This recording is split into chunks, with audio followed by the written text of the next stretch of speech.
O fantasma da esquina. Todo dia, às 6 da manhã, ele chegava. E todo dia, às da noite, ele ia embora. Entre essas 15 horas, seu Jorge era o fantasma da minha esquina. Sua presença era tão constante quanto o cheiro de pão recém-saído que eu servia atrás do balcão. As pessoas passavam por ele como se ele fosse parte da calçada, um obstáculo a ser desviado. Um lembrete, um conto da sorte que tinham e que ele, supostamente, não tinha. Eu trabalhava ali há 2 anos, e no começo, eu também não via. Até que um dia, parei as moedas no copo de plástico e comecei a olhar para as mãos. Eram mãos limpas, unhas cortadas. Não eram mãos de quem desistiu. Eram mãos de quem estava esperando. Foi aí que eu mudei a rotina. Passei a guardar um copo de papel, enchia com café quente, um pouco de leite, sem perguntar. Saía, caminhava até ele e me agachava. Bom dia, seu Jorge. O tempo está esfriando. Um cafezinho para aquecer. Ele parava de contar as moedas, olhava para mim e por um segundo aquela máscara de cansaço infinito se quebrava. Um sorriso pequeno, genuíno. Obrigada, minha filha. Que Deus te abençoe. Ele nunca bebia na hora. Só segurava o copo contra o peito. Sentia o calor, como se fosse a única coisa que ainda conectava ao mundo dos vivos. Aquilo virou ritual. 30 segundos de conversa. Para mim, era um gesto pequeno. Para ele, era o único momento do dia em que alguém não via um problema, via uma pessoa. Ninguém nunca se perguntou de onde ele vinha. Ninguém reparou que, sob a poeira da rua, havia a postura de um homem que já conheceu o termo: gravata e respeito. Até que uma noite de chuva forte quebrou a rotina. Eu saí da padaria com o guarda-chuva e o café de sempre. O banquinho estava vazio. A poça d'água ao lado, intacta. Esperei 10 minutos, 20, 30. Ele não apareceu. E pela primeira vez, eu senti um frio que não vinha do tempo. O fantasma da esquina tinha sumido. E eu percebi com um aperto no peito que não era só a esquina que ficava sem ele. Era a minha consciência também. Ele não tinha pedido nada, só tinha existido. E quando sumiu, eu entendi que a ausência dele doía mais que a presença de qualquer outra. A ausência dele criou um silêncio que eu não sabia explicar. Eu não conseguia dormir. Ficava revirando na cama pensando: será que adoeceu? Será que caiu? Será que alguém fez mal a ele? Comecei a perguntar, mas ninguém sabia. O velho? Sumiu, diziam, com aquela indiferença cruel de quem acha que a rua apaga as pessoas naturalmente. Mas eu não desisti. Fiquei vasculhando a memória, até que lembrei de um detalhe. Meses atrás, quando ele pegou o café, um documento caiu do bolso. Ele recolheu rápido, mas eu li o nome antes dele guardar: Jorge Almeida. E o endereço? Só lembrava o nome da rua. Fui até lá. Não sabia o que esperava encontrar. Um cortiço, um beco, uma resposta para um mistério. Encontrei um prédio de classe média, bem cuidado, portaria com interfone. Perguntei pelo Sr. Jorge Almeida. O porteiro me olhou desconfiado, mas viu minha preocupação. O Sr. Jorge mora no 402, mas não aparece há semanas. Sempre fui eu quem cuidava da correspondência. Ele me ligou ontem. Disse que precisava de um tempo, mas a voz dele estava estranha, vazia. Ele hesitou. Depois, tirou um molho de chaves do bolso. Ele me deixou uma cópia para emergências. Entra aí, moça, mas não se assusta. Subi no elevador com a boca seca. A chave girou na fechadura. A porta se abriu. E o mundo parou. O apartamento não era abandonado. Era impecável. Estofados de linho, estantes cheias de livros clássicos, molduras de prata alinhadas na parede. E no centro de tudo, um grande quadro. Uma mulher linda sorrindo. Ao lado dela, um homem de terno, de ombros largos, com olhos que brilhavam de vida. Era seu Jorge, muito antes da rua, muito antes do cansaço.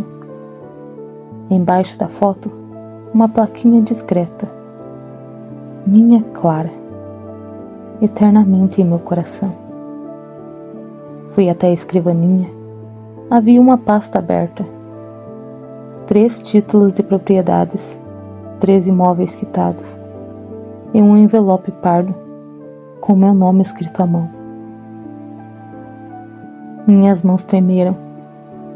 Abri, e dentro, uma carta e um jogo de chaves. Li. A voz dele, calma e cansada, parecia ecoar na sala vazia. Minha querida Luísa, se você está lendo isso, é porque minha ausência te preocupou o suficiente para me procurar. E por isso, já te devo mais do que todas as moedas do mundo. Você deve estar se perguntando por que um homem com teto escolhe a rua? A resposta é simples: a solidão. Quando Clara partiu, este apartamento virou um mausoléu. Cada cômodo gritava a ausência dela. O silêncio ensurdecedor. Eu me tornei um fantasma na minha própria casa. Então, um dia, decidi me tornar um fantasma de verdade. Na rua, ninguém me conhecia. Ninguém me perguntava por ela. Ninguém me olhava com pena. Eu era invisível. E a invisibilidade era um alívio. Eu não pedia moedas por necessidade, Luísa. Pedia por rotina. Para ter um motivo de estar naquela esquina. O único lugar onde, todos os dias, alguém me via. O único lugar onde, todos os dias, alguém me via. O único lugar onde você me via. As lágrimas caíram antes de eu conseguir segurar. Mas continuei lendo. Este apartamento e os outros 2 são só paredes. Não me trazem alegria. Mas você me trouxe de volta. Me lembrou o que é sentir calor humano sem cobrança. Por isso, quero que tenha este. É o menor, desapapelado. As chaves estão aí. Não é um pagamento. É gratidão. É a forma que encontrei para que a bondade que você me deu tivesse um lar. Cuide-se, minha filha. Você foi o anjo que eu não sabia que estava orando. Me sentei na poltrona dele. Olhei pela janela. O silêncio da casa não doía mais. Era paz. E eu finalmente entendi. Ele não fugia da rua. Ele fugia da dor. E eu, sem saber, tinha sido a ponte de volta. Ele não me deu um apartamento. Ele me deu um espelho. Nele, eu vi que a maior riqueza não está em ter, está em quem a gente enxerga. Um mês depois, eu não morava ali. Eu não podia. Não num lugar que nasceu de uma saudade grande. Em vez disso, eu decidi que aquele espaço seria nosso. Usei minhas economias, chamei amigos, pintei paredes, doei móveis. Transformei o apartamento num lugar pequeno, quente, com cheiro de café fresco e pão caseiro. Na porta, uma placa feita à mão. Café da manhã, onde a gente encontra a gente. A regra era simples. Entrada franca. Café por conta da casa. Conversa, se quiser. Silêncio, se precisar. Um lugar para quem se sente invisível voltar a ser gente. A notícia correu e um dia chegou uma carta. Sem remetente. Reconheci a caligrafia na hora. Minha querida Luísa, soube do que você fez. Você pegou a chave que te dei e abriu as portas do seu coração. Você não só aceitou o presente, você o transformou. Provou que o maior patrimônio não é feito de tijolo, é feito de compaixão. Obrigado por me dar um novo propósito. Mesmo à distância, um dia terei coragem de cruzar a rua e tomar o café que você sempre me ofereceu. Não como um asno, é claro, como um convidado. Eu chorei, mas era diferente. Era alívio, era orgulho. Levantei, fui até a janela, olhei para a rua e lá estava ele, do outro lado da calçada, embaixo de uma árvore, roupas limpas, cabelo penteado, postura ereta. Não estendia a mão, não contava moedas, só olhava para a placa do café e sorria. Nossos olhares se cruzaram. Ele acenou a cabeça devagar. Eu levei a mão ao peito, acenei de volta. Nenhuma palavra foi dita, nenhuma precisava ser.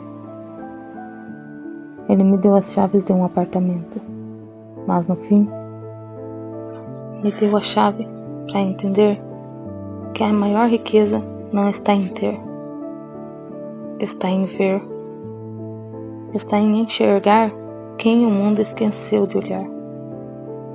E talvez essa lição seja a mais importante que a gente pode carregar.